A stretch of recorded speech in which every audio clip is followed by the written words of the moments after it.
mecanismos para prohibir el ingreso o la permanencia de funcionarios públicos que tengan condenas por terrorismo, tráfico ilícito de drogas y lavado de activos.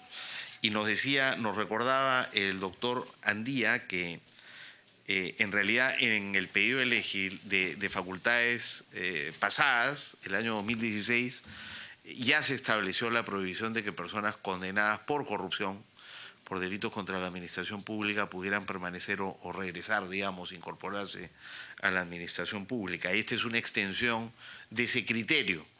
Y recordaba él mismo que en realidad el Congreso acaba de aprobar una ley que establece esta prohibición para tráfico ilícito de drogas, terrorismo, apología del terrorismo, violaciones sexuales y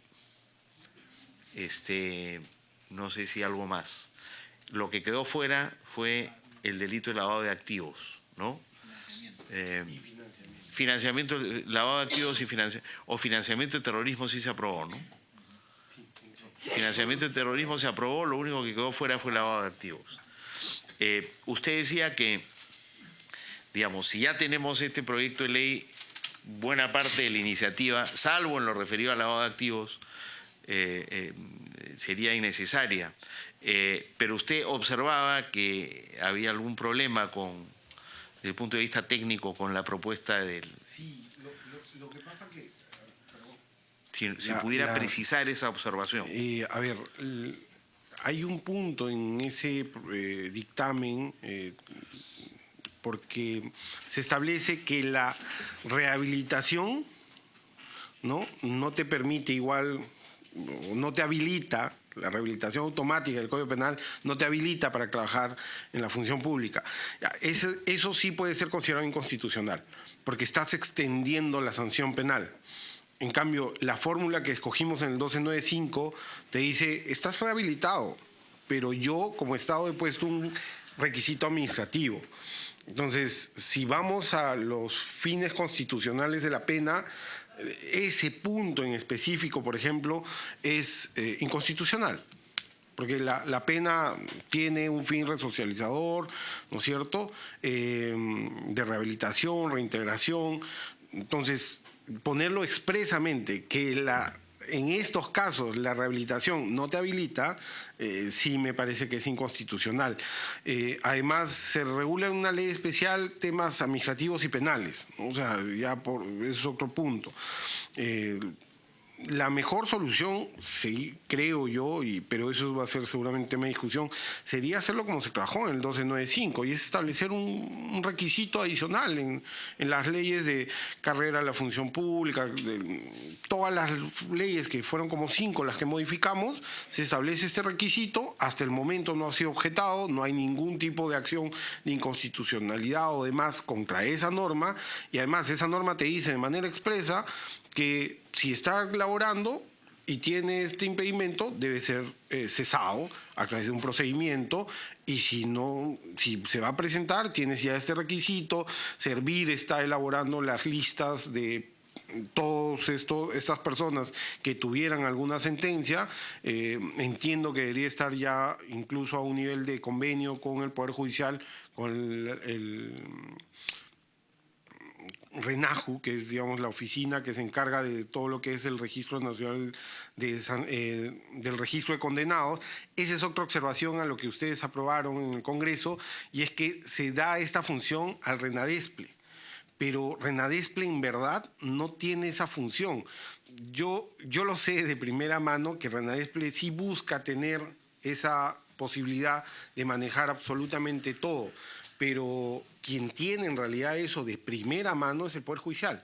Entonces, pasarle al RENADESPLE, que está en manos del Ministerio Público, que participa del Poder Judicial igual, pero quien lo dirige es el Ministerio Público, dejando de lado al ente que en verdad tiene esa información de primera mano, va a dificultar el trabajo.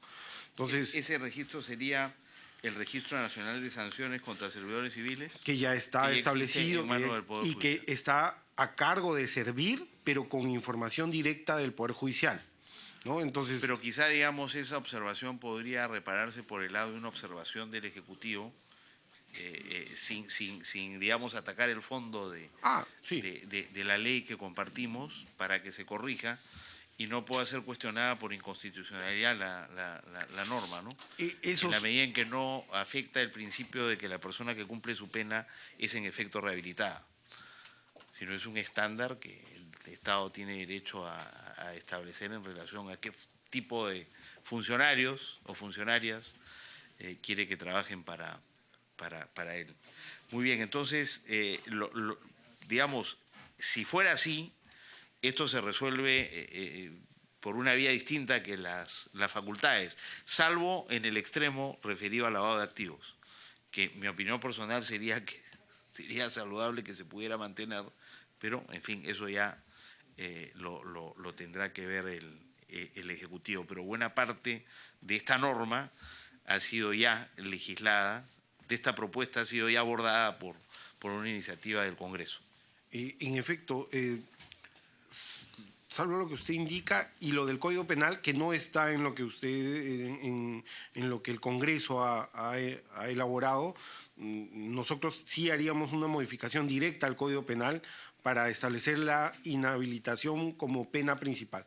No, eso es lo que pasa es que hay dos formas, ¿no? Inhabilitación accesoria y como pena principal. Si es principal, el juez sí o sí, al momento de establecer la sanción penal, va a tener que establecerla.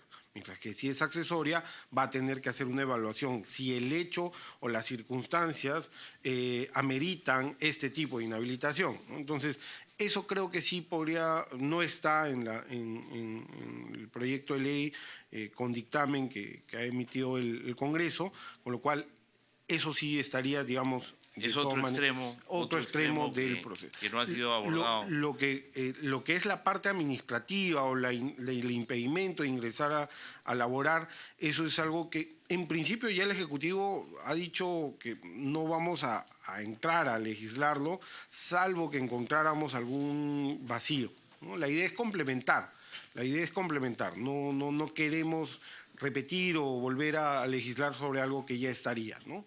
Sobre todo que ya está aprobado, ¿no? Perfecto. No sé si sobre esto hay algún comentario, sugerencia, observación. Pasaríamos entonces al segundo punto de la propuesta del capítulo 4. Por favor, doctor Andía. Sí, y saludar a los representantes de la PCM, el equipo CAN Anticorrupción, los doctores Eloy Munive y Carlos Villena, que vienen en representación de Susana Silva, que está de viaje. Bienvenidos a los dos, muchas gracias. Ya estamos, hemos arrancado ya con el primer ítem del capítulo 4 del pedido de facultades delegadas referido a prohibir y impedir el ingreso de personas condenadas por tráfico ilícito de drogas, terrorismo y lavado de activos a la administración pública. Sí. Bueno, de todo, muchas gracias por la invitación y saludamos mucho que se pueda seguir conversando y debatiendo estos temas tan importantes para el país. Solamente con respecto al punto que usted comentó, agregar que esta propuesta de ampliar estas restricciones para el ingreso a la administración pública en el caso de lavado de activos se corresponde con todo un proceso de reforma de la Política Nacional de Integridad y Lucha contra la Corrupción, donde se ha reconocido de importancia elevar los requisitos para el ingreso a la función pública y que además se encuentra en correspondencia con la Política Nacional de Lucha contra el lavado de activos y el financiamiento del terrorismo. Entonces son dos planes donde se está reconociendo esta preocupación y por eso es importante que se pueda establecer una normativa. Muy útil lo que usted dice. Si en efecto, como ha señalado también el doctor Andía en representación del Ministerio de Justicia y Derechos Humanos, habría más de un extremo de la iniciativa que subsistiría a pesar de la iniciativa del Congreso en esta materia.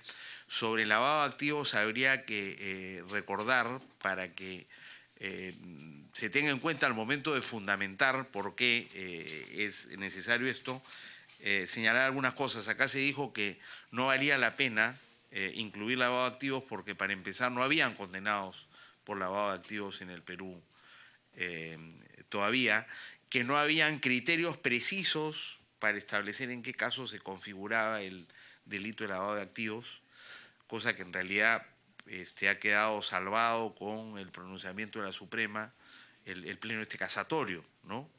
Pero me parece que esas fueron las dos razones principales que se dieron. No sé si Carlos, Sergio, recuerdan alguna más. Y en relación con la primera, es verdad que hay pocos condenados por lavado, pero es un delito gravísimo, tan grave como los otros, y debería ser una señal que damos a la sociedad de que los responsables de esos delitos no deberían ejercer función pública. Y si bien no hay muchos condenados, hay varios investigados, ¿no? por esos delitos, y yo personalmente soy de la opinión de que por la gravedad del delito debería ser contemplado en nuestro derecho positivo. Sí. Señor congresista, justamente también precisar que en la actualidad estamos nosotros siendo parte evaluada en lo que es el GAFILAT, que es una organización internacional que está vinculada a lo que es Unidad de Inteligencia Financiera, y justamente los evaluadores, que son representantes de varios países en América Latina, están reconociendo esa no correspondencia que existe, por ejemplo, en la cantidad de delitos, sanciones de delitos de corrupción, con, por ejemplo, lavado de activos y otros delitos que son vinculados, ¿no? Por ejemplo, todo lo que tiene que ver con narcotráfico, en fin, ¿no? Entonces, justamente es una preocupación muy grande de estos países, de esta organización puntualmente, esa no correspondencia. ¿Por qué es que tenemos tan pocos sentenciados por lavado de activos, ¿no? ¿Y tenemos nosotros alguna respuesta a esa inquietud de los miembros de GAFILAT? ¿Por qué es que estamos tan rezagados en el procesamiento y la sanción de un delito tan grave como el lavado de activos si lo comparamos con tráfico ilícito de drogas o delitos contra la administración pública o terrorismo? Bueno, la evaluación está todavía realizándose. Lo que nos manifestaron en la oportunidad que la CAN fue a las entrevistas con los evaluadores es que una de las problemáticas sería la organización interna, por ejemplo, respecto a las fiscalías, cómo se vienen organizando, ¿no?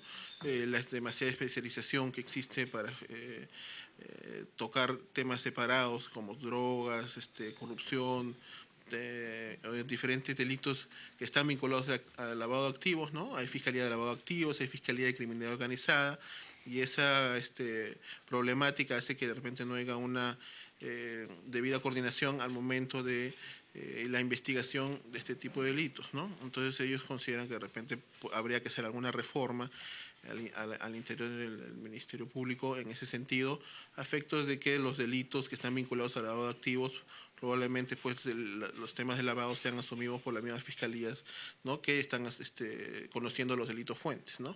Entonces es algo que todavía está muy preliminarmente analizando. Seguramente cuando termine su evaluación nos harán, ¿no? A través de la UIF lo cierto es que, pertinente. digamos, la norma referida al lavado de activos es relativamente tardía si la comparamos con tráfico ilícito. Normalmente estaba asociado al tráfico ilícito de lavado, pero como delito autónomo es posterior a todas las otras figuras de las que estamos discutiendo, ciertamente terrorismo. Y en segundo lugar, yo creo que la organización del Estado a nivel del Poder Judicial, de la Fiscalía y de la Policía ha tardado mucho también en organizarse adecuadamente, en dotarse adecuadamente para enfrentar este delito. Por eso yo creo que la lentitud esperemos que eso pueda ir cambiando. No sé si UIF sobre esto tiene algo que decir para cerrar. Sí, si me permite, señor congresista. Yasmín Bolívar, de la SBS. Quería solamente comentar que en efecto nos encontramos en pleno proceso de evaluación por parte de GAFILAT. Este proceso se ha iniciado la semana pasada y concluye mañana, pero concluye el proceso de la visita in situ. Ha venido una delegación de 8 expertos, 5 países y 3 representantes de GAFILAT. En el marco de esta evaluación, en efecto, como comenta el colega de la CAN, hay un número reducido de sentencias, pero lo relevante es, uno, que es el estándar que se maneja en otros países. no solamente de la región, sino a nivel internacional. El número de sentencias puede ser bajo, ya contamos con una base de datos porque antes no existía, nos hemos preparado para esta evaluación y tenemos mapeadas las sentencias en temas de lavados de activos. No quisiera arriesgarme a dar una cifra que no sea exacta, pero sí contamos con ella. Y por la naturaleza del delito también es que son procesos muy largos, ¿no? Muy prolongados. De manera que eso hace que haya un número reducido de sentencias comparativamente con la cantidad de informes de inteligencia financiera, por ejemplo, que puede enviar la Unidad de Inteligencia Financiera al Ministerio Público. Sin embargo, sí es importante esperar el resultado de la recomendación que pueda hacer Gafilat al final de esta evaluación para adoptar las medidas que fueran necesarias, ¿no? Todo también tomando como base la Evaluación Nacional de Riesgo, que ha sido una herramienta que está ayudando al país a enfrentar bien esta evaluación, ¿no? Es cierto que en lo referido a la prevención administrativa, que gira en torno al trabajo de la UIF, se ha avanzado muchísimo en los últimos años, ¿no? Y eso se traduce en los informes de inteligencia financiera que remite anualmente la UIF a la Fiscalía. Nosotros hemos estudiado con el doctor Romero eso hace unos años y encontramos que había alrededor de entre 90 y 100 informes de inteligencia financiera anuales, y donde se identificaba la cantidad de gente involucrada en el lavado, la modalidad y los montos estimados. O sea, son informes bastante precisos de las organizaciones que permiten el lavado. Y sin embargo, llegando a la Fiscalía, la investigación, en lugar de prosperar, normalmente se detiene, ¿no? Y han habido problemas a nivel fiscal. Hoy día yo creo que todo el esfuerzo de la Fiscalía está mejor organizado. La policía también se ha tardado en tener una sola unidad para investigar lavado de activos. Tenía 4 o 5, todas ellas insuficientemente dotadas. De manera que ojalá que esto pueda ser, corregido rápidamente y empecemos a ver resultados. Por último, anotar también las declaraciones que ha hecho hasta hace poco Procuradora Adjunta para la lucha contra el lavado de activos del Ministerio del Interior, que ha renunciado por sostener, por quejándose de la falta de apoyo a su labor, ¿no? Entonces, ella también expresaba preocupación por la evaluación que haría Gafilat sobre este asunto, porque no solo son si se supervisa o no las cooperativas, ese es un asunto que está en la agenda de Gafilat, pero son varios otros también, ¿no? Y lo de la capacidad institucional que tenemos como Estado para procesar y sancionar ese delito ciertamente es un tema que también preocupa afuera mucho, ¿no? Muy bien, entonces pasaríamos al segundo punto del capítulo 4, que tiene que ver con las declaraciones juradas de intereses y la gestión de intereses en el Estado. De hecho, declaración jurada de intereses ya se viene haciendo, pero no hay un marco normativo que lo obliga, ¿no?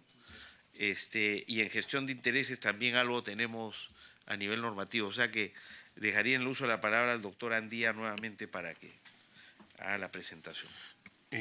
Doctor, ahí me gustaría que pueda ser el que exponga el doctor Eduardo Luna, que es, digamos, el encargado. No obstante, hacer también la aclaración que en este tema se está trabajando en conjunto con PSM, en específico con la CAN, con los doctores aquí presentes, así que cualquier cosa podríamos verlo entre ambos. Señor congresista, muy buenas tardes con todos también. Gracias por la invitación, porque es una buena ocasión para discutir, exponer ideas que viene manejando el Ejecutivo y en particular el Ministerio de Justicia de lo que tiene que ser este marco regulatorio por el cual se piden facultades. Es cierto, es una exigencia nacional contar con un marco normativo que regule y haga obligatoria las declaraciones juradas de intereses. Lo dice la ley modelo de la OEA sobre este respecto, lo dice la Comisión de Integridad Presidencial que presidió el ex defensor del pueblo, Eduardo Vega, y es un estándar de calidad y de integridad en las democracias modernas. Actualmente tenemos solamente una ley que hace obligatoria la declaración jurada de ingresos, rentas, que tiene que ser reglamentado, que está pendiente esa reglamentación, y no tenemos un marco legal que haga obligatoria la presentación de las DJs de intereses, ¿no? De momento hay una buena práctica que se ha instituido en el Poder Ejecutivo a nivel de los altos directivos a propósito de la recomendación de la Comisión de Integridad Presidencial, pero no hay un marco regulatorio como sí lo tiene la DJ de ingresos y rentas, ¿no? A nuestro juicio, bueno, tiene que esto enmarcarse en una ley porque estamos hablando de tener una ley pareja, como lo es la 30.161, la ley de rentas, de declaración jurada de rentas, y además porque esta regulación necesariamente va a afectar razonablemente, es la idea, derechos fundamentales. Estamos hablando de la intimidad, también de los funcionarios públicos, y esa es la razón por la cual se pide delegación de facultades, porque necesitamos un marco legal, ¿no? Esto no puede resolverse con una norma de menor rango. ¿Cuáles son los principales temas sobre los que va a tratar esta normativa? Que tendremos que consensuar, ciertamente, con la PCM, con la CAN y los demás sectores involucrados. Primero, ¿cuáles van a ser los sujetos obligados, ¿no?, a esta presentación? De los documentos que venimos manejando, de proyectos pasados, de una primera intención de regular esta materia, nuestro marco de referencia es el artículo 3 de la Ley del Servicio Civil, la Ley 30.056, ¿no?, que define al funcionario público como el representante político o a cargo público representativo que ejerce funciones de gobierno en la organización del Estado, dirige o interviene en la conducción de la entidad, así como aprueba políticas y normas. Igualmente entrarían aquí los directivos públicos. Es el servidor civil que desarrolla funciones relativas a la organización, dirección o toma de decisiones de un órgano, unidad orgánica, programa o proyecto especial, ¿no?, así como los servidores de confianza. Es un servidor civil que forma parte del entorno directo e inmediato de los funcionarios públicos o directivos públicos y cuya permanencia en el servicio civil está determinada y supeditada a la confianza por parte del personal que lo designó. Entrarían, por supuesto, bueno, servidores de confianza y esto con prescindencia del vínculo laboral o contractual que los vincule con el Estado, ¿no? Aquí el tema controvertido ciertamente será, bueno, además de gobiernos locales, alcaldes, regidores, gobernadores, congresistas de la República, por ejemplo, es un tema que se pondrá seguramente sobre el debate y se discutirá, ¿no? Eso en cuanto a los sujetos obligados. Otro tema fundamental a precisar en esta norma será, bueno, qué tipo de actividades va a comprender, cuál va a ser el contenido de la